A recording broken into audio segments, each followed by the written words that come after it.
Randomly मैं questions कराऊंगा दरमियान दरमियान से। बहुत खूबसूरत क्वेश्चन है, कुछ बहुत आसान है और कुछ ट्रिकी हैं। तो शुरू करते हैं बिस्मिल्लाह करके।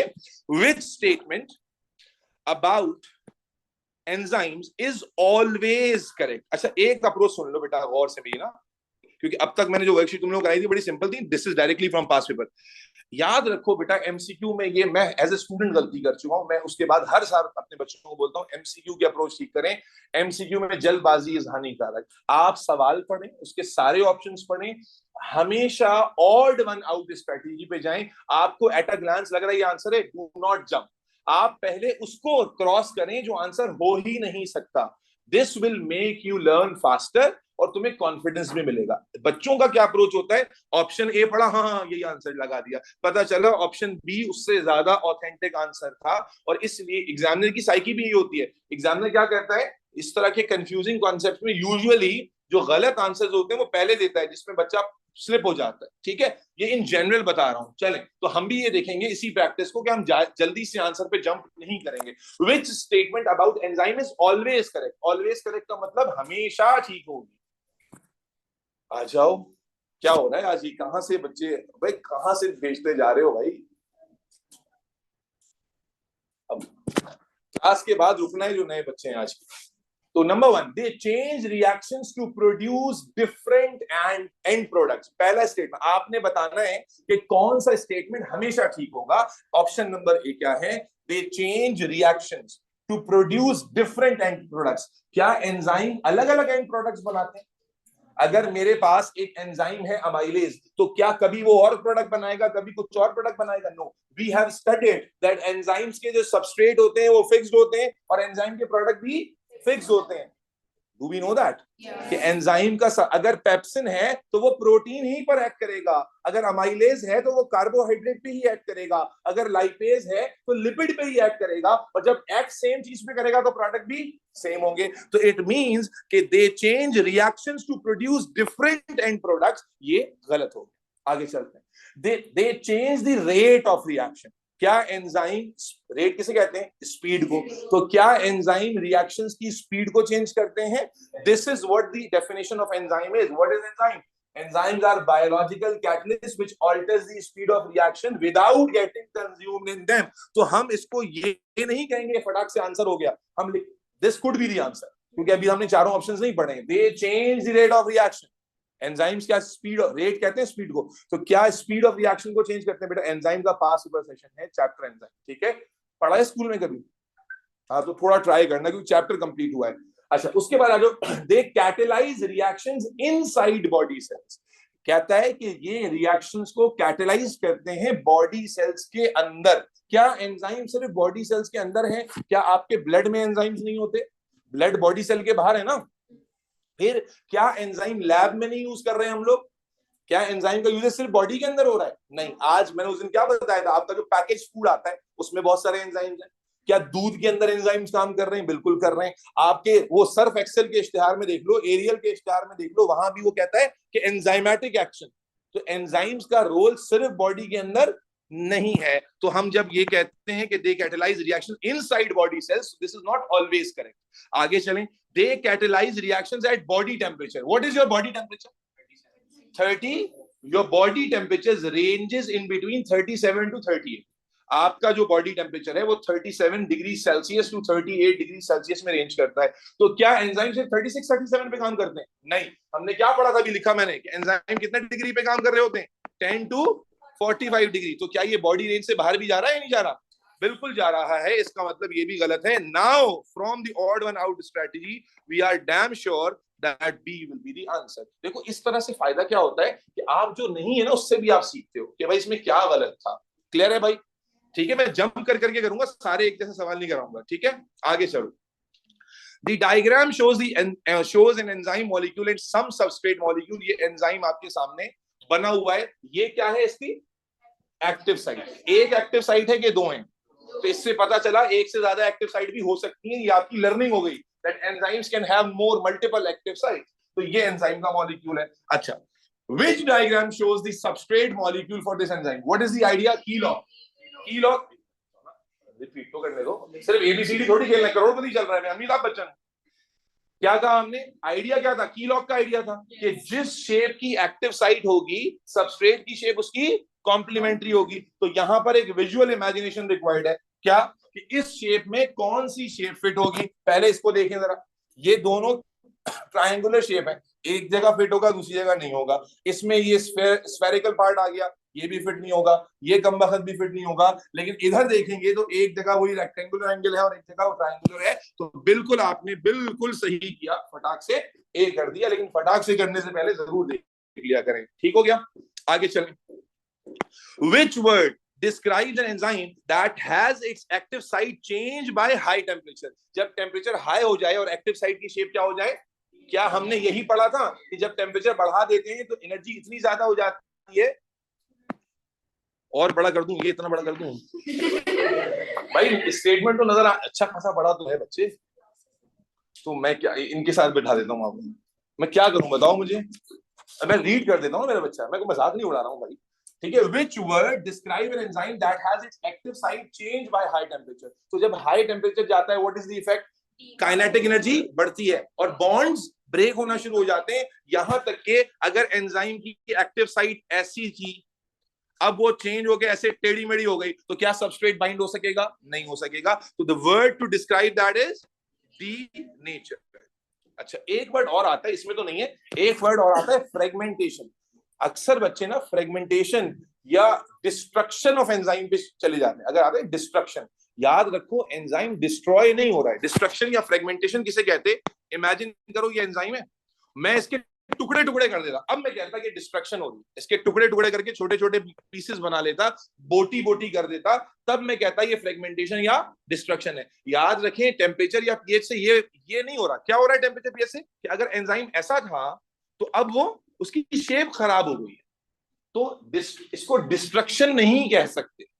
इसी तरह जब आप थ्योरी में आंसर लिख रहे हैं तो आप ये नहीं यूज कर सकते कि हाई टेम्परेचर या पीएच पर एंजाइम डिस्ट्रॉय हो गया। Destroy is not the word. Destroy का मतलब क्या लेते हैं कि ये एक्चुअली इसका वजूद खत्म हो जाता, ऐसा नहीं होता, इसका स्ट्रक्चर चेंज हो जाता है। मान लीजिए इस बिल्डिंग में, इस कमरे में ये दीवार गिरा दी, वो दीवार गिरा दी, तो इसका स्ट्रक्चर चेंज हो जाएगा। ठीक है जी, या उसको आगे कर दिया। खैर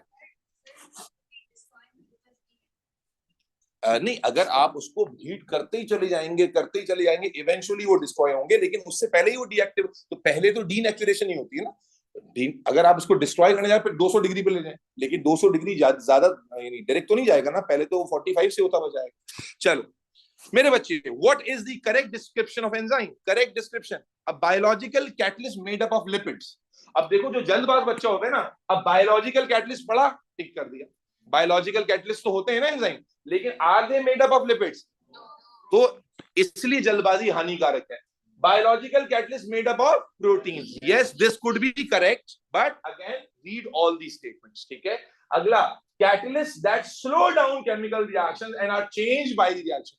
ना ही वो स्लो डाउन करने के लिए मशहूर है, yes or no, और ना ही ये क्या लिखा हुआ है, are change by the reaction. क्या हमने पढ़ा है एंजाइम चेंज हो जाते हैं रिएक्शन में? हमने तो डेफिनेशन पढ़ी है दैट एंजाइम्स वो बेगैरत एजेंट्स होते हैं जो रिएक्शन को कैटलाइज करते हैं और रिएक्शन में खुद कंज्यूम नहीं होते। तो ये तो बेसिक डेफिनेशन के ही अगेंस्ट जा रहा है, इसलिए मेरे भाई ये भी गलत है। Catalyst that speed up chemical reaction and are change by the reaction. तो ये कैटलिस्ट जो स्पीड अप कर रहे हैं यहां तक तो ठीक है, लेकिन अगेन जो सेकंड पार्ट है दैट इज रॉन्ग, क्योंकि enzymes are not change by the reaction. That's conclude के आंसर भी है। आगे चल, what happens to an enzyme after it has catalysed a reaction? अभी इसके ऑप्शंस को छोड़ दो, हमने क्या पढ़ा है कि जब एंजाइम रिएक्शन को कैटलाइज कर लेता है तो क्या खत्म हो जाता है? नहीं, हमने पढ़ा है एंड में बाकी होता है, फिर उसके साथ क्या होता है, लेट्स सी। कहता है what happens to an enzyme after it has catalysed a reaction, it can no longer fit the substrate molecule. क्या एंजाइम जब एक बार फारिग हो गया तो दोबारा सबस्ट्रेट को अटैच नहीं कर सकता?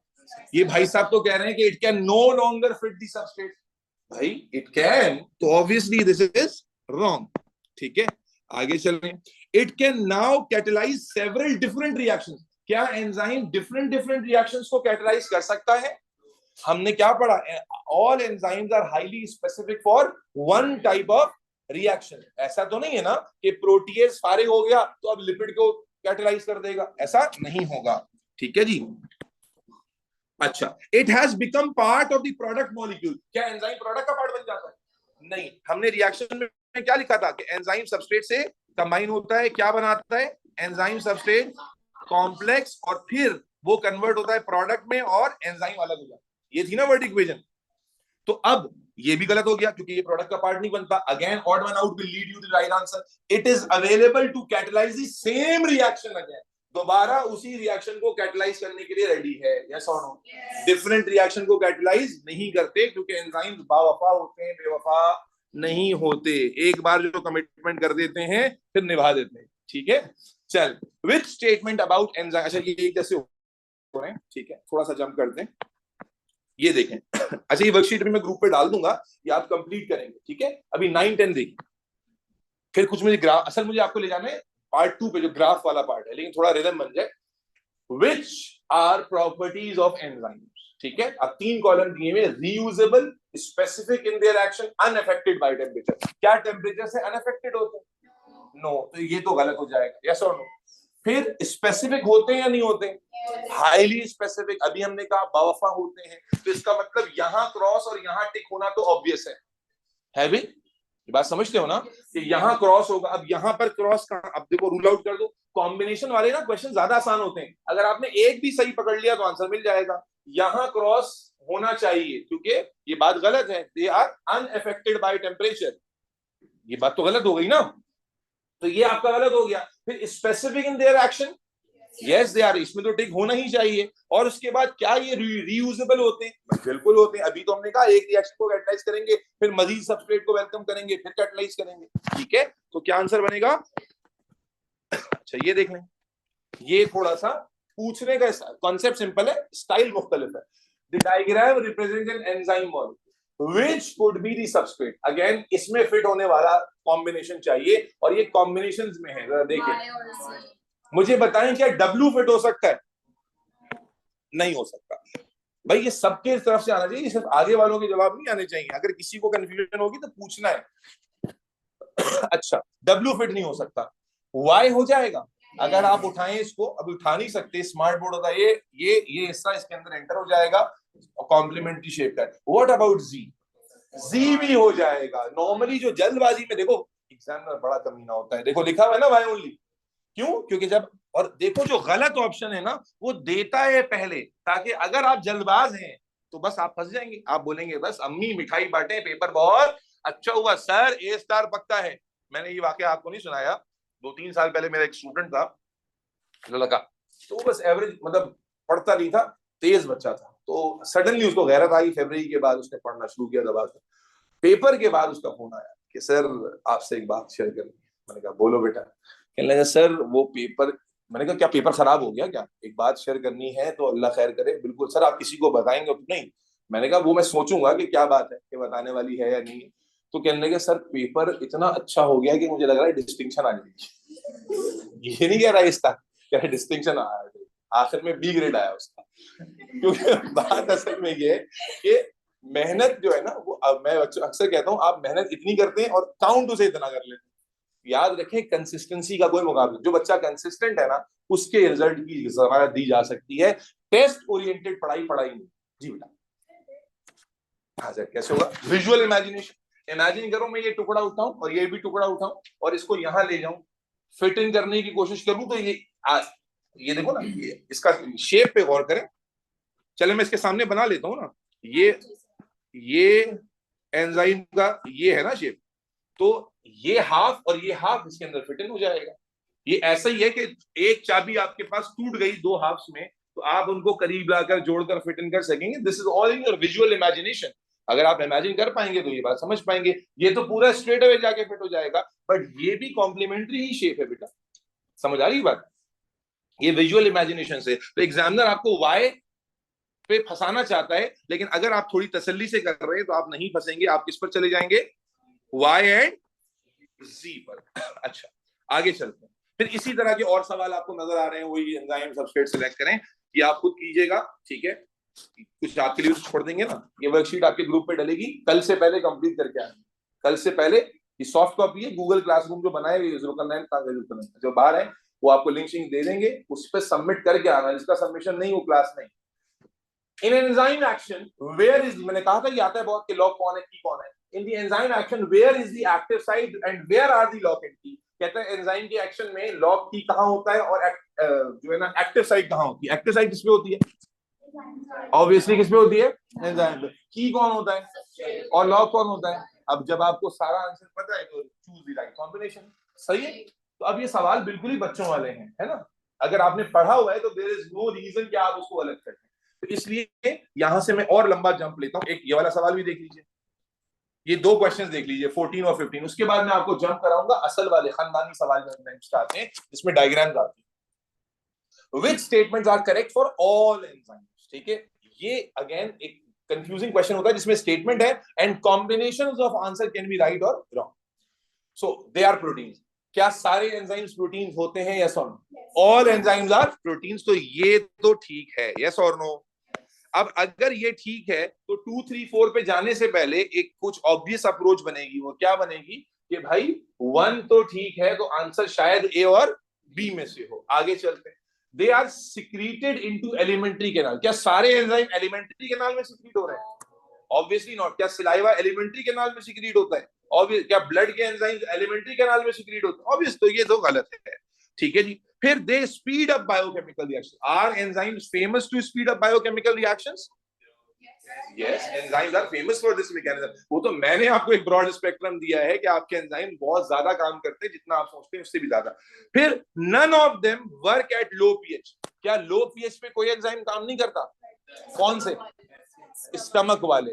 वैसे हमारी बॉडी के मेजॉरिटी एंजाइम किस पीएच पे काम करते हैं? हमने भी रिवाइज किया 7 to 8 पर। मैंने ग्राफ भी बनाकर बताया, ये घटिया सा ग्राफ क्या था कि एंजाइम ज्यादातर हमारे किस पीएच पे काम करते हैं? 7 to 8। लेकिन स्टमक के जो एंजाइम्स हैं they work at low pH. तो जब वो कह रहा है कि नन ऑफ देम वर्क, तो उसने सबको इंक्लूड कर लिया। None of them work at low pH. तो ये स्टेटमेंट क्या हो गई? गलत हो गई। तो अब आंसर हमारा क्या हो गया? 1 and 2। फिर ये वाला देखो बेटा, according to lock and key hypothesis which is lock and which is की। भाई मुझे बताइए, की कौन होती है? सबस्ट्रेट। और लॉक कौन होता है? एंजाइम। एंजाइम के नामों में आमतौर पर आखिर में क्या आता है? एज। तो लिपिड एंजाइम नहीं है, फैटी एसिड एंजाइम नहीं। तो मैंने क्लास में लिखवाया भी है ना, लाइपेस इज एंजाइम। तो लॉक कौन हो जाएगा? लाइपेस। और इसका सबस्ट्रेट कौन होगा? लिपिड। प्रोडक्ट क्या होगा? Fatty acid. ये हमने क्लास में लिखा है कि लाइपेज एंजाइम है जो लिपिड से बाइंड होता है और उसको ब्रेक डाउन करता है किसमें? फैटी एसिड्स में। तो according to lock and key hypothesis lipase is the enzyme here and lipids are the key. ठीक है जी। अच्छा, एक और बात समझ लीजिए, कहीं पर जैसे ना ये वाला सवाल है, देखें अभी एक चैप्टर आएगा, बहुत सारे ना इस तरह क्वेश्चंस आ जाते हैं हर सब्जेक्ट में। आपने देखा होगा कि जिनका रेलेवेंस इस चैप्टर में भी होता है लेकिन इसका असल कॉन्सेप्ट किसी और चैप्टर में। जैसे ये टेस्ट में जो ये सोडियम हाइड्रोक्साइड की सोल्यूशन की बात कर रहा है, ये फूड टेस्ट है जो बेसिकली बायोलॉजिकल मॉलिक्यूल्स में आएंगे। तो अगर ऐसा, मैं हमेशा कहता हूँ वर्कशीट में करते हुए कोई भी ऐसा क्वेश्चन आ जाए तो आपको समझ नहीं आ रहा, ऑलवेज मार्क कि यार ये क्वेश्चन नहीं हो रहा। क्या ये हमने पढ़ा नहीं है इसलिए नहीं हो रहा, या क्या इनसे अप्रोच सही नहीं हो रहा? ठीक है। तो जैसे ये क्वेश्चन है कि पर्टिकुलरली फूड टेस्ट से रिलेटेड, इसका ताल्लुक एंजाइम से भी, इस वक्त इसको हम नहीं करेंगे। आगे चलें, जिन क्वेश्चंस की मैं बात कर रहा हूं अब उसकी तरफ चलते हैं। सबसे ज्यादा आपको इस पैटर्न के क्वेश्चंस एंजाइम में मिलेंगे, थ्योरी में भी और एमसीक्यू में भी। ये इतना ज्यादा रिपीटेबल पैटर्न है कि अगर आप एंजाइम की पासिबल की प्रैक्टिस करेंगे तो आपको रट जाएगा। और इसमें सिनेरियो आसानी से चेंज कर देता है। आए समझो, अ डिश इज फिल्ड। एक बार सिनेरियो समझ लो ताकि बार बार हर सवाल के लिए तुम्हें ये जब रिपीट होगा तो सिनेरियो रिमेन्स द सेम, सिर्फ एंड की कुछ चीजें चेंज होंगी।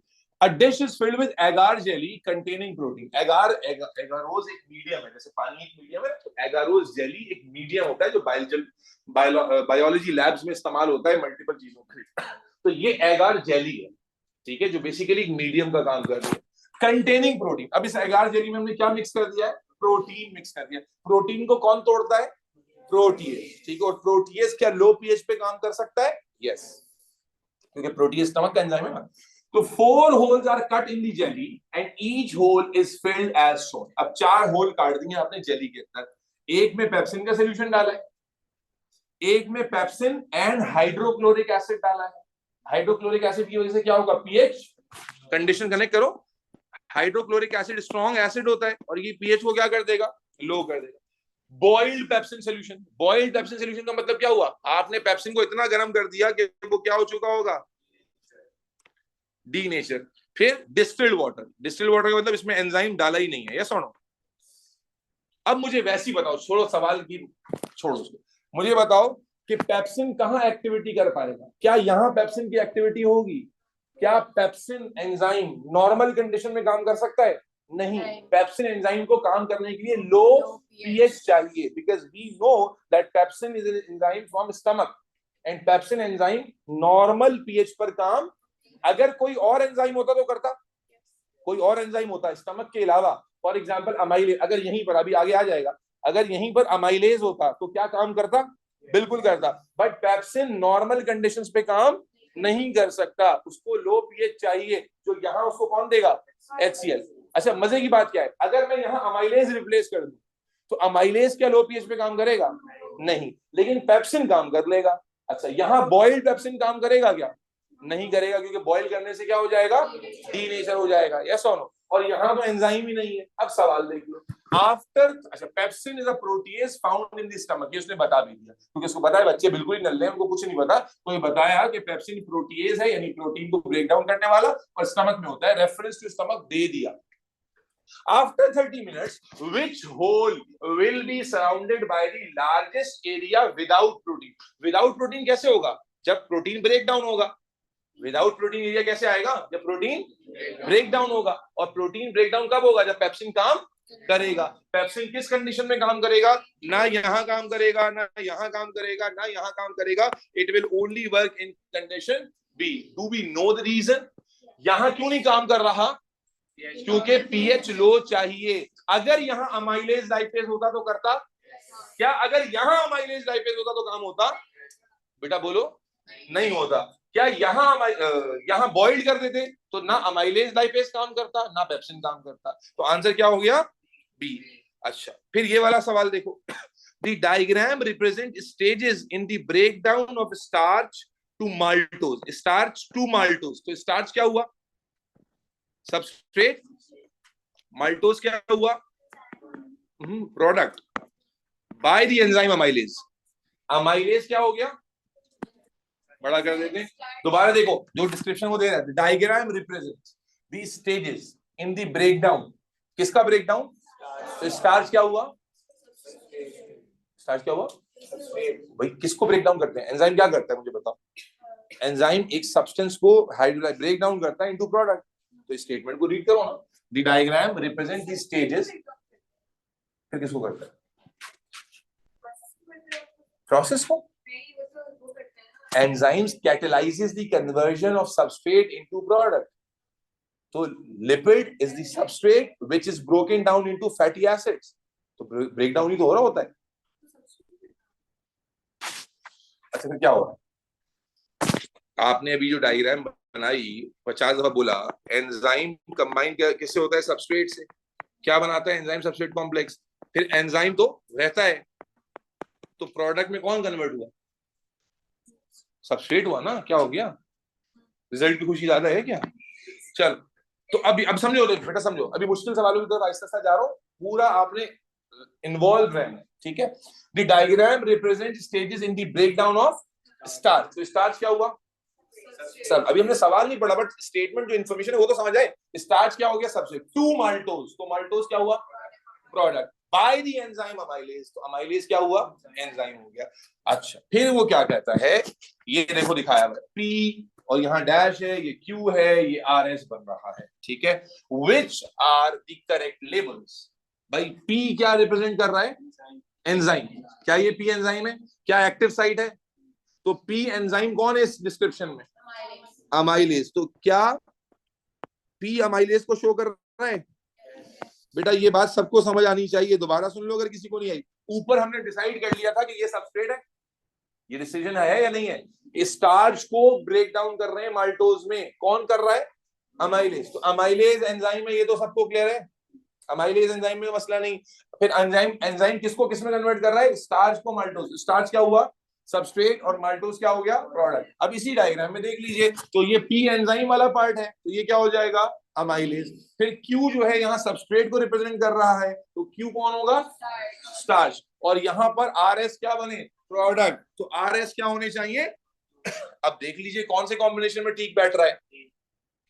तो अमाइलेज देखिए, इधर देखिए, P is representing amylase, S is representing maltose and Q is representing starch. Combination बैठ गया। तो once you know it then you can do it। चलो अब थोड़ा सा और जंप लेते हैं। अच्छा, जैसे ये वाले सवाल बहुत अच्छे सवाल हैं, बट अभी तुम लोगों ने चूंकि फूड टेस्ट नहीं किए हुए, ये फूड टेस्ट बेनेडिक्ट टेस्ट वगैरह के क्वेश्चन हैं, एंजाइम से भी रिलेट होते हैं, तो इस वक्त हम इसको स्किप कर रहे हैं। लेकिन जब आप बायोलॉजिकल मॉलिक्यूल वाली वर्कशीट करेंगे दोबारा ये क्वेश्चन रिपीट होंगे उसमें, ठीक है। ये अगेन फूड टेस्ट का सवाल आ जाता है। अब मैं आपको ले जाना चाह रहा हूं यहां, ये है एंजाइम का पेपर 1 का मनहूस पार्ट, जिसमें ग्राफ आते हैं और बहुत अच्छे अच्छे बच्चे कंफ्यूज होते हैं। अभी देखिएगा, अभी बड़ी हाँ कर रहे थे ना, अभी इन क्वेश्चंस में आधे बच्चों को कंफ्यूजन होगी जो गलत तरीके से रीड करेंगे, इसलिए you have to be very careful while attempting these questions. चल शुरू करते हैं। तो मैं प्राइमरीली कोशिश करूंगा कि मैं ग्राफ वाले क्वेश्चंस कराऊं। पहला ही सवाल बड़ा प्यारा, इसमें ना थोड़ा सा तसल्ली से करना होता है, जल्दबाजी में काम खराब होगा, क्योंकि ये नए ग्राफ है तो वो डेटा ड्रिवन ग्राफ है, तो स्टेटमेंट क्या बोल रही है समझना जरूरी है, ठीक है। अमाइलेज इज एन, अब देखो रेपिटेशन शुरू हो गई, अमाइलेज 2-3 दफा रिपीट हो गया। Amylase is the enzyme that break down starch to, ये उसने बता दिया, स्टार्च को माल्टोज में कौन भाई साहब ब्रेक करेंगे, amylase. Student set up an experiment to investigate the effect of different temperatures. क्या हमें एंजाइम के ऊपर टेम्परेचर का इफेक्ट पता है? पता है। Different temperatures on the action of amylase on starch solution. एक स्टूडेंट ने इन्वेस्टिगेट किया डिफरेंट टेम्परेचर्स का इफेक्ट किसकी एक्टिविटी पर, अमाइलेज की एक्टिविटी पर, जो वो किस पे करेगा, स्टार्च पे। They measured the amount of starch, ये इंपॉर्टेंट है बेटा, दे मेजर्ड, क्या मेजर किया, amount of starch remaining after 30 minutes at different temperature. क्या मेजरमेंट हुई है कि कितना स्टार्च 30 मिनट्स के बाद बाकी है। अब मुझे यहां पे रोकिए, मुझे बताओ अगर एंजाइम अच्छे से काम करेगा तो स्टार्च ज्यादा बाकी रहेगा या कम? ये पॉइंट समझना है। अगर एंजाइम अच्छे से काम कर रहा है तो एंजाइम किसको ब्रेक डाउन कर रहा है, स्टार्च को, तो amount of starch available after 30 minutes ज्यादा होगा या कम? अगर तुम ये बात समझ पा रहे हो फिर तुम्हें ग्राफ कंफ्यूज नहीं करेगा। दोबारा सुन लेना, उसने कहा कि स्टूडेंट ने क्या मेजर किया है, amount of starch remaining after 30 minutes, और स्टार्च को कौन ब्रेक डाउन कर रहा है, अमाइलेज। तो अमाइलेज जितना जल्दी काम करेगा स्टार्च का अमाउंट उतना कम हो जाएगा। Which graph would you expect the students to draw? अब मुझे बताएं, ग्राफ में देखें, ये लिखा हुआ है amount of starch after 30 minutes और ये लिखा हुआ है टेम्परेचर। तो मुझे बताएं अमाउंट ऑफ स्टार्च, अच्छा टेम्परेचर से रिलेट करना है, तो आपको मालूम है, देखो ग्राफ में टेम्परेचर शो किए गए 10 to 50 वाली रेंज में। तुम पहले मुझे एक्टिविटी का ट्रेंड बता दें, 10 to 50 में जाते हुए एंजाइम की एक्टिविटी 10 से 45 तक बढ़ती जाती है, यही ट्रेंड है, 10 से 45 तक एक्टिविटी, और 45 के बाद एक्टिविटी कम होती है, यस और नो? अब जरा अमाउंट ऑफ स्टार्च में सोचो कि 10 से 45 तक जाते हुए अमाइलेज की एक्टिविटी बढ़ती जाएगी तो स्टार्च का अमाउंट कम होता जाएगा, और उसके बाद 45 से ऊपर स्टार्च का अमाउंट बढ़ेगा। दोबारा सुनो, this is important, very important. क्यों? क्योंकि आपके दिमाग में 10 to 40 में इंक्रीज वाला ग्राफ बना हुआ होता है, जबकि यहां पर वो amount of starch after 30 minutes का ग्राफ दे रहा है। और वी नो कि एक्टिविटी ऑफ अमाइलेज जितने अच्छे से होगी स्टार्च उतना जल्दी ब्रेक डाउन होगा। तो पहले हमें कंक्लूड करना है कि ग्राफ में हम देखेंगे क्या 10 to 40 या 10 to 40 डिग्री सेल्सियस पर एंजाइम की एक्टिविटी बढ़ती है? यस, एंजाइम की एक्टिविटी बढ़ती है, जिसकी वजह से अमाउंट ऑफ स्टार्च क्या होता जाएगा, कम। तो इसका मतलब है हमें इंक्रीजिंग ग्राफ को तो कंसीडर करना ही नहीं है। लेकिन गड़बड़ यही होती है कि आप कौन से ग्राफ को कंसीडर कर लेते हो। सबसे कॉमन रॉन्ग आंसर पता है क्या होता है इसमें? ए। सबसे कॉमनली रॉन्ग आंसर आप कौन सा टिक करते हो? ए। वाई? क्योंकि आपके जहन में वो टेम्परेचर वाला ग्राफ होता है। टेम्परेचर वाला ग्राफ जो आपने बनाया है उसमें यही था ना कि 10 से ऊपर जाते जाते यहाँ मैक्सिमम एक्टिविटी होती है, फिर नीचे आता है। तो आप बच्चा बहुत ज्यादा जब टेम्परेचर का यहाँ जिक्र पड़ता है और यहाँ देखता है टेम्परेचर लिखा हुआ है, तो मोस्ट कॉमनली बच्चा इस आंसर को सिलेक्ट कर लेता है कंफ्यूजन में। ये आंसर कब ठीक होता? जब यहाँ क्या होता, एंजाइम एक्टिविटी, कि 10 से 45 तक एंजाइम एक्टिविटी बढ़ती है, लेकिन ये एंजाइम एक्टिविटी का ग्राफ नहीं है। वी नो कि 10 से 45 तक जब एंजाइम एक्टिविटी बढ़ेगी तो उससे अमाउंट ऑफ स्टार्च कम हो जाएगा, तो इसका मतलब ये हुआ कि ये और ये तो हमारे आंसर हो ही नहीं सकते। अब रह गया सी डी, रूल आउट करने का फायदा। सी और डी में आ जाइए, तो देखिए डी में भी क्या है, इंक्रीजिंग ट्रेंड है, तो आंसर क्या हो जाएगा, सी। अब सी क्या, देखिए ट्रेंड फॉलो कर रहा है, देखिए ये 10 से 40 तक आते आते एंजाइम एक्टिविटी तेज हो रही है, जिसकी वजह से आप देखें अमाउंट ऑफ स्टार्च कम होता जा रहा है, कम होता जा रहा है। और उसके बाद जब आप यहां से ऊपर जा रहे हैं टेम्परेचर में, तो स्टार्च का ब्रेकडाउन स्लो होने की वजह से अमाउंट ऑफ स्टार्च बढ़ता जा रहा है। तो पहले आपको बहुत केयरफुली सवाल को समझना पड़ेगा, वरना आप, अगर मैं आपको छोड़ देता तो यकीनन 70% बच्चा गलत जवाब पर जाता या आउट ऑफ कंफ्यूजन तुक्के पे जाता, और तुक्के में जाकर चांस होता कि 25% चांस सही आंसर, 75% गलत। मैं जो आपको समझा रहा हूं, मैं रटाना नहीं जा रहा। आप समझे इस सवाल का कंफ्यूजन क्या है, कि आपने टेम्परेचर का ग्राफ पढ़ा, इंक्रीजिंग टेम्परेचर का ग्राफ जो बुक में, वो कौन सा वाला है, ये वाला। तो आपके जहन में ये छपा हुआ होता है, और सब कॉन्शियस माइंड आपका ना वो इस ग्राफ को ढूंढता है, तो वो यहाँ पैटर्न फॉलो होता हुआ नजर आता है, आप सिलेक्ट। लेकिन सवाल कुछ और ही है। सवाल ये है कि अमाउंट ऑफ स्टार्च जो रह जाएगा उसका ग्राफ दिया गया है, एंड वी नो कि एंजाइम की एक्टिविटी जब तेज होगी तो अमाउंट कम होगा। तो उससे हमने कंक्लूड किया कि ग्राफ इंक्रीजिंग ट्रेंड में नहीं होंगे, ग्राफ डिक्रीजिंग ट्रेंड में होगा। तो ये हमें यहाँ आंसर मिल गया जी बेटा।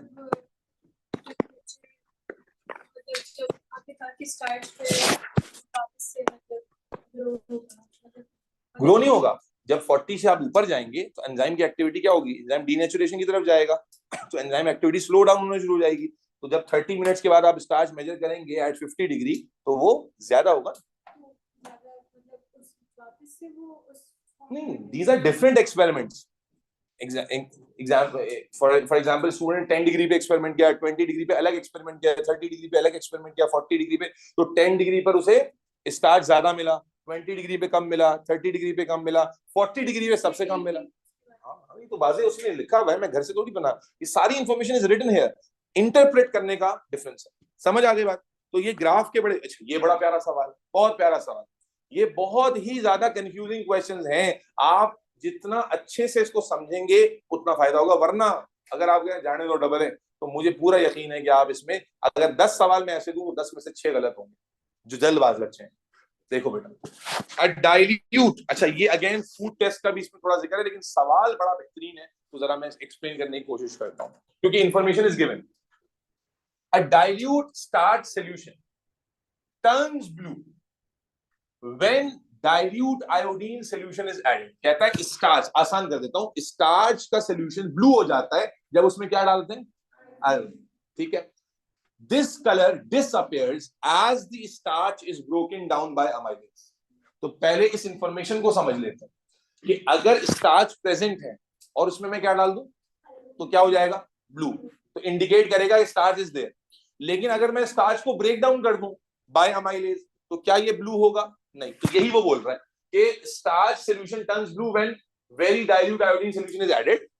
This color disappears as the starch is broken down। Starch की वजह से कलर आ रहा है, अगर स्टार्च टूट जाएगा, खत्म हो जाएगा, तो कलर भी नहीं आएगा।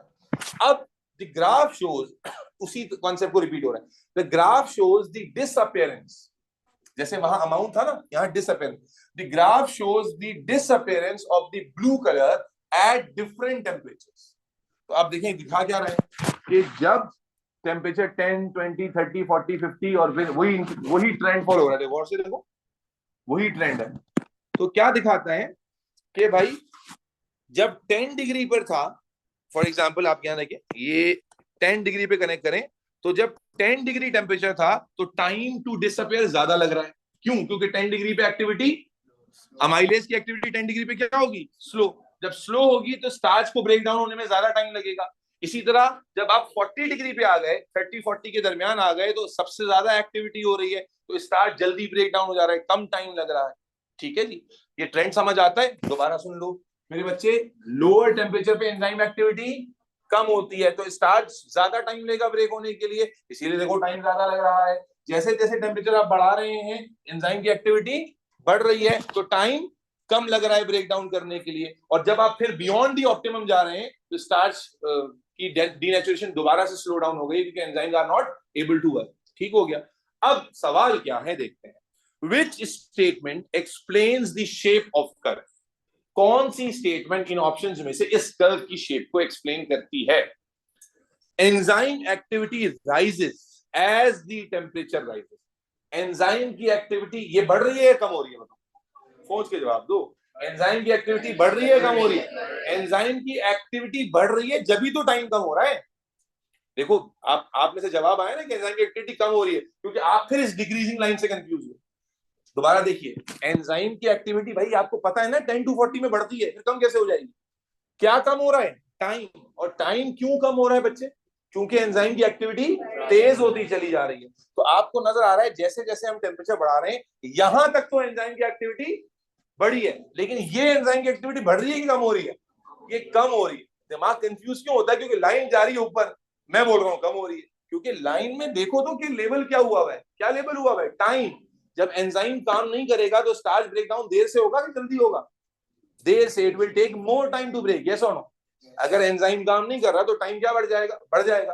तो कंफ्यूजन कहां क्रिएट होती है आमना, कि ये नीचे आ रहा है, मैं कह रहा हूं यहाँ एक्टिविटी बढ़ रही है, और मैं ये ऊपर जा रहा है, मैं कह रहा हूं एक्टिविटी कम हो रही है। क्योंकि यहाँ एक्टिविटी थोड़ी दी हुई है, क्या दिया हुआ है? टाइम। जब enzymes are working more efficiently तो टाइम कम लग रहा है। खुलासा ये कि वो कहता है enzyme activity rises as the temperature rises. क्या एंजाइम एक्टिविटी बढ़ रही है? बढ़ रही है, बढ़ रही है, बढ़ रही है। टेम्परेचर बढ़ रहा है, एंजाइम एक्टिविटी बढ़ रही बढ़ रही बढ़ रही, यहां तक तो ठीक है। लेकिन यहां के बाद टेम्परेचर बढ़ा है नहीं, लेकिन एक्टिविटी नहीं बढ़ी। तो ज्यादातर बच्चा यहां फंस जाता है, ये इसी को ठीक कर लेता है। कहता है हाँ टेम्परेचर बढ़ेगा तो एंजाइम एक्टिविटी बढ़ेगी। चचा 10 से 40 तक बढ़ेगी ना, आगे थोड़ी बढ़ रही है। सुन, तो इसलिए ये तो हो गया गलत। सबको पता चला कि ये गलत क्यों है शहजादे? चल, enzymes have an optimum temperature range of activity. कहता है इस ग्राफ में ऑप्टिमम रेंज ऑफ टेम्परेचर को शो किया गया है। तो ये 10 टू, ये जो पूरी रेंज है 10 टू 40 45 की ऑप्टिमम रेंज है, ये शो हुई है इस ग्राफ में। मैं ये नहीं कहता कि ये सही होगा, हम आगे ऑप्शंस देखेंगे, ये गलत नहीं, क्योंकि enzymes have an optimum temperature range for activity. Enzyme के पास इस ग्राफ में ऑप्टिमम रेंज अवेलेबल है फॉर एक्टिविटी। ये सही हो सकता है अगर कोई और सही ना हो। आए देखते हैं, इसको हम डॉट पे छोड़ देते हैं। Enzymes are inactive below 30। क्या छोड़ो ग्राफ, ग्राफ की मां की आंख। आप क्या देखो, क्या एंजाइम बिलो 30 डिग्री पे इनएक्टिव होते हैं? 10 डिग्री से नीचे जाने के बाद इनएक्टिव होते हैं। तो ये तो वैसे ही गलत है ना। Enzymes are not inactive below 30, yes और नो? अच्छा, फिर enzyme do not work above 30। जरा ग्राफ में देखो, 30 के आगे काम हो रहा है या नहीं हो रहा? ये यहां कहीं जाकर काम जीरो हुआ है। समझ आ रही है बात? 30 से आगे, 30 से आगे जीरो तो नहीं है ना। आप देखिए 30 अगर एग्जैक्टली जाएं तो ये 30 है, इसके बाद भी एक्टिविटी हुई है, यस और नो? यहां पर भी एक्टिविटी स्लो हुई है। स्लो होते होते यहां कहीं जाकर बिल्कुल जीरो के बराबर पहुंची है। तो क्या enzymes are not working above 30?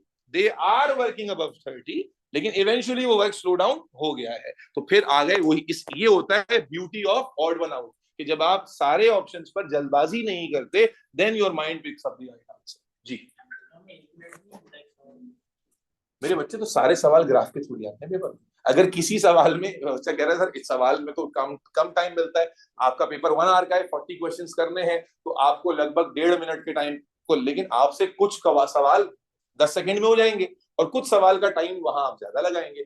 इसलिए मैं कहता हूं कि पेपर 1 करने की ना स्ट्रैटेजी क्या होती है, कि आपको एट अ ग्लैंस जो क्वेश्चन आ रहा है, देखो आप जैसी क्वेश्चन देखोगे, अगर देखने में डरावना लग रहा है, भले कितना आसान, छोड़ दो सवाल, फिलहाल छोड़ दो। आप 1 से 40 तक पहला एक राउंड पूरा करो। जस्ट अटेम्प्ट दोस क्वेश्चन जो एट अ ग्लैंस आप कर पा रहे हो। इससे क्या होगा कि आपसे कोई ऐसा क्वेश्चन नहीं रहेगा पेपर में जो आपको आता था और रह गया। फिर आप सेकंड राउंड में आओगे, दिमाग भी फ्रेश हो चुका होगा, तो फिर अब आप जो क्वेश्चन दरमियान में रह गए उनको दोबारा देखो, उसमें भी अगर अटक रहे हो, जिसमें अटक रहे हो छोड़ दो, फिर एक राउंड करो। तीसरा round should be the final round, जहां पर आप हर क्वेश्चन जो रह गया उसको अटेम्प्ट करने की कोशिश करोगे, ताकि अगर अल्लाह ना करे कोई क्वेश्चन रह जाए तो ये एक्चुअली वो वाला हो जो सच में मुश्किल था।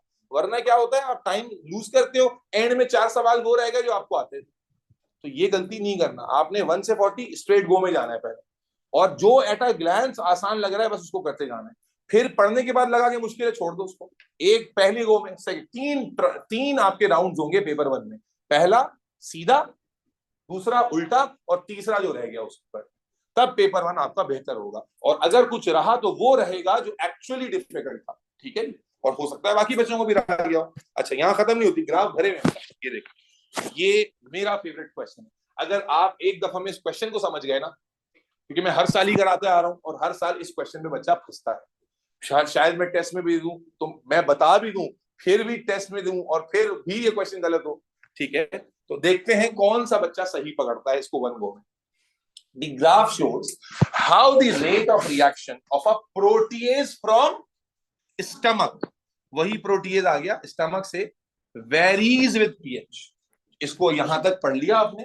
क्या कह रहा है ग्राफ में, आपको स्टमक के अंदर प्रोटीएज की एक्टिविटी पीएच के साथ कैसे चेंज होती है वो बता रहे हैं। अब इसको ग्राफ को छोड़ने वैसे मुझे बताएं, स्टमक में पीएच की का असर क्या होगा पेप्सिन पर या प्रोटीएज पर? जब पीएच लो होगी तो एक्टिविटी होगी, जब पीएच चेंज होगी तो एक्टिविटी नहीं होगी, तेजी से स्लो डाउन होगी, जीरो की तरफ जाएगी। Do we know that? अब ग्राफ देखें, ग्राफ में यहां पर है रेट ऑफ रिएक्शन यानी स्पीड ऑफ रिएक्शन। तो जब एंजाइम काम करेगा तो स्पीड, जब एंजाइम काम करेगा तो स्पीड ज्यादा होगी कम होगी? जब एंजाइम काम करेगा, एक्टिव होगा, तो स्पीड ऑफ रिएक्शन ज्यादा होगी, और जब एंजाइम काम नहीं करेगा तो स्पीड ऑफ रिएक्शन कम हो जाएगी। ठीक है जी। तो ग्राफ में क्या दिख रहा है आप देखें, ये कुछ पीएच का ग्राफ है, जाहिर है जीरो कहीं से स्टार्ट हुआ है और ये एक्टिविटी बढ़ती गई है। इस पॉइंट पर आकर, इस पॉइंट पर आकर क्या हुई है? मैक्सिमम हुई है और उसके बाद गिरी है। इसका मतलब ये रेंज हमारी 2 to 3 वाली रेंज होगी पेप्सिन के लिए। यस और नो? अब मजेदार है स्टेटमेंट्स। ग्राफ समझ आ गया? ग्राफ रिलेटिवली देखने में पिछले वालों से आसान है। रेट ऑफ रिएक्शन है और वी नो कि जब पीएच चेंज होता है तो जो लोअर पीएच होती है 2 to 3, उस पे पेप्सिन की एक्टिविटी मैक्सिमम होती है। तो this pH can not be 7 और 8, क्योंकि उसने जिक्र कर दिया किसका? Protease from stomach. तो the pH should be in the range of 2 to 3। उसके आगे भी नहीं करेगा, उससे पीछे भी नहीं करेगा। अब सवाल क्या? What describes the pH at point X? ठीक है, ये रहा। अगर आप गौर से देखें, मैं मिटा देता हूं उसको। ये है पॉइंट एक्स। पॉइंट एक्स को अगर मैं सीधा ग्राफ से जाके कनेक्ट करूं तो ये वाला पॉइंट बनेगा, है ना?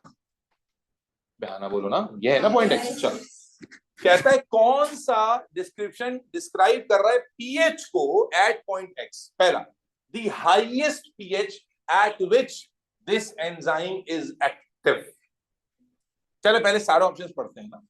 Highest pH at which this enzyme active, कहता है एक्स वो पॉइंट शो कर रहा है, वो पीएच शो कर रहा है, हाईएस्ट वैल्यू ऑफ पीएच जिस पर एंजाइम एक्टिव है। अच्छा, the lowest pH that does not destroy the enzyme, ये एक्स वो लोएस्ट पीएच शो कर रहा है जिस पे एंजाइम डिस्ट्रॉय नहीं हो रहा। तीसरा, the pH at which the substrate starts to run out, वो पीएच शो कर रहा है जिस पर सबस्ट्रेट खत्म होना शुरू हो गया। और the pH that produce the highest rate of enzyme activity, वो pH जिस पर enzyme activity highest है।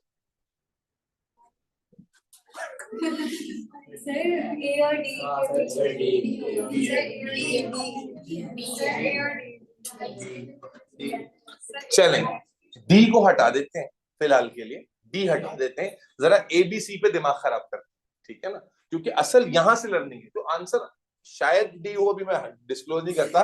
ठीक है, हाईएस्ट पीएच, क्योंकि आपको देखो ऐसे नहीं गलत है। क्यों गलत है भाई, ये भी तो पता होना चाहिए। गलत है बाप का राज, क्यों गलत? द हाईएस्ट पीएच, क्या is this point is showing the highest pH?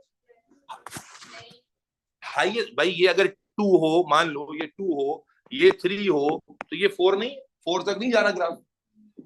तो क्या पॉइंट एक्स ग्राफ में हाईएस्ट पीएच को शो कर रहा है? पीएच तो आगे तक बढ़ रही है ना, एक्टिविटी हाईएस्ट है। यस और नो? ठीक है, आप इसको इसकी हाइट में कंफ्यूज हो जाते हैं। हाँ हाँ, पीएच भी हाईएस्ट है। तो वो कहता है the highest pH at which and this enzyme is active. क्या 3 के बाद यहां एंजाइम एक्टिव नहीं है? ओ भाई, एक्टिव कब तक होगा? जब तक ये 0 पे ना आ जाए। यस और नो? बात समझ रहे हो? तो कहता है कि ये एक्स हाईएस्ट पीएच शो कर रहा है जहां एंजाइम आखिरी बार एक्टिव है। इस पेज पे कौन किस क्या हाईएस्ट है पूरा तो बोलो। ये शो कर रहा है इस पेज पे सबसे क्या हाईएस्ट है। कहाँ लिखा हुआ है लिखा हुआ है ये देखो ना, ये ट्रांसलेशन की कमजोरी। कहाँ लिखा हुआ है आप मुझे प्रूव करो, किधर लिखा हुआ है एंजाइम एक्टिव। अच्छा रीड करो, अपने मुंह से रीड करो, ये लो बड़ा कर देते क्या है। Point x shows the at which this enzyme is active। कहाँ लिखा हुआ है? अभी आप कह रहे थे हाईएस्ट एक्टिविटी है। हाँ, तो वही तो एंजाइम एक्टिव है वो। अब आप देख रहे हैं, दिस इज दी, मतलब इसको तो मैं समझा ही दूंगा, but this is the kind of confusion जो बच्चा लेता है। उसने कहीं भी नहीं कहा कि ये हाईएस्ट एक्टिविटी है, उसने कहा कि point X is showing the highest pH value जिस पर एंजाइम एक्टिव है। अब मुझे ये बताओ, पॉइंट एक्स ये पॉइंट शो कर रहा है, पॉइंट एक्स यही पॉइंट है ना मुझे, और यहाँ एंजाइम की एक्टिविटी हो रही, हाईएस्ट एक्टिविटी हो रही, लेकिन क्या इसके बाद जब हम आगे बढ़े एंजाइम एक्टिव नहीं है? वो सबसे ज्यादा पूछ नहीं रहा, वो कह रहा है कि एक्स हाईएस्ट पीएच को शो कर रहा है जिस पर एंजाइम एक्टिव है, ना ही एक्स हाईएस्ट पीएच को शो कर रहा है, क्योंकि पीएच तो आगे भी चल रही है ना भाई। क्या 4 हाईएस्ट पीएच होगी जी? अब आई ना, आप समझे, ये वर्ड्स का हेर फेर, सिर्फ ये कंफ्यूजन नहीं हो रही है मेरे बच्चे, मैं आपको तजुर्बे से बोल रहा हूं कि जनाब इसमें बच्चा फंस जाता है। तो क्या है पहला ऑप्शन, और एग्जाम स्ट्रेस, एग्जाम टेम्परामेंट तो गलत होना ही होना है। इसलिए अगर तुमने एंजाइम अच्छे से नहीं किया ना, बेसिक बायोलॉजी का conclusion enzyme classification biological molecule पढ़ा है तो सब कुछ सही है, नहीं पढ़ा तो गलत, ये पढ़कर भी गलत करके आओ, इसलिए समझो। तो क्या आगे ऑप्शन ए क्यों गलत है? क्योंकि ऑप्शन ए में पॉइंट एक्स ना हाईएस्ट पीएच को शो कर रहा है, क्योंकि देखो एंजाइम की एक्टिविटी तो यहां भी है, यहां भी है, यहां भी है, यहां भी है, तो ये तो एक्स से बड़ी वैल्यू है ना, 3 से ऊपर जा रहा है, तो इसका इनकरेक्ट होना समझ आता है। क्या नाम था तुम्हारा?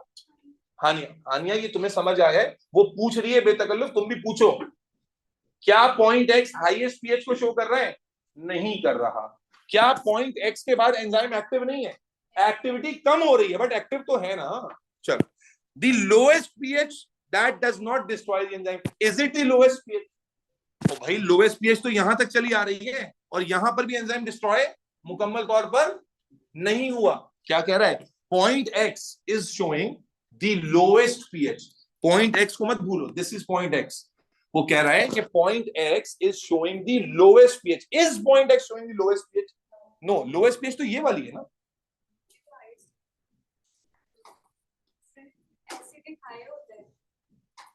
एसिडिक और बेसिक नहीं है, लो वैल्यू ऑफ पीएच और हाई वैल्यू ऑफ पीएच है। ये 3 है, ये 2। कौन हाई वैल्यू है? 3, और 2 क्या है? लो वैल्यू ऑफ पीएच है। तो क्या पॉइंट एक्स लोएस्ट पीएच को शो कर रहा है? भाई अगर इस ग्राफ के ट्रेंड को पीछे लेकर आएंगे तो लोएस्ट, अच्छा फिर क्या कह रहा है? Lowest pH that does not destroy the enzyme, वो लोएस्ट पीएच जिस पर एंजाइम डिस्ट्रॉय नहीं हो रहा। पॉइंट एक्स तो ये रहा भाई, लोएस्ट पीएच तो यहां पर आ रही है। फिर the pH at which the substrate starts to run out, कि वो pH जिसपे सबस्ट्रेट खत्म हो गया। तो आंसर तो बहरहाल असल में ऑप्शन डी तक पहुंचेगा, आंसर पहले ही पता चल गया, क्योंकि एक एक्स किस पीएच को शो कर रहा है बेटे? उस पीएच को जिस पर एंजाइम एक्टिविटी हाईएस्ट है, और ये स्टेटमेंट थोड़ा हल्का आ गया, the pH that produces the highest rate of enzyme activity which is shown by the graph। तो इसमें मजेदार आंसर नहीं था, मजेदार इसके ऑप्शंस थे। ठीक है, अब पागल नहीं हो जाए ना आप दोनों, इधर बस कर रहे, बस नहीं करने बेटा, इधर देख ले। ये ग्राफ और देख लीजिए, विच ग्राफ, ये वर्कशीट आप लेके जाएंगे, कल से पहले करके लाएंगे। Which graph shows the effect of temperature, ये आसान होने वाला है उम्मीद है, on the rate of reaction catalysed by amylase. तो this should be a simple graph. कहता है कौन सा ग्राफ रेट ऑफ रिएक्शन का सही इफेक्ट शो कर रहा है अमाइलेज वाला। मुझे बताइए क्या ट्रेंड होता है टेम्परेचर में? क्या 10 to 50 में डायरेक्ट डिक्रीज होती है एंजाइम एक्टिविटी? नो। क्या इंक्रीज होकर कांस्टेंट हो जाती है? नो। तो अब इसका मतलब या तो आंसर ये वाला होगा या ये वाला होगा, लेकिन कोई एक आंसर होगा। गौर से देखें जरा, यहां देखिए, आप 10 से गए गए गए गए लगभग 42 43 डिग्री तक ऊपर गए, सीधा नीचे आ गए। क्या ये ट्रेंड है? या यहाँ 10 से गए गए 40 42 तक और फिर नीचे तो आए, लेकिन स्ट्रेट लाइन में नहीं बल्कि आहिस्ता से कर लेते हुए। तो what is the right trend? B. ठीक है, बिल्कुल सीधा परपेंडिकुलरली नीचे, एकदम थोड़ी एंजाइम डीनेचर हो जाता है, इट टेक्स टाइम, जिसकी वजह से कर्व आ जाता है। तो मेरे बच्चों, मेरे नौनिहालों, ये ग्राफ, बस ये ज्यादा क्वेश्चन नहीं है, 13 क्वेश्चन यहां पर हैं और 24 तकरीबन 40 सवाल हैं, तो ये 40 सवाल आप कर आएंगे। 40 में 2-3 फूड टेस्ट के होंगे, वो छोड़ दीजिएगा। तो ये वर्कशीट आपके ग्रुप पे शेयर हो जाएगी।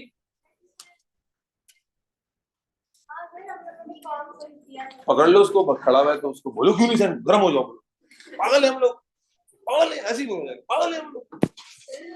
अच्छा बेटा, जो नए बच्चे थे, देखिए आप आज जब हमें ज्वाइन कर रहे हैं तो तीसरा चैप्टर हमने खत्म किया है। Although these all are pretty basic chapters, लेकिन बहरहाल cells, specialized cells and enzyme. तो अब कल हमारी मुलाकात जो होगी वो होगी नए चैप्टर के साथ।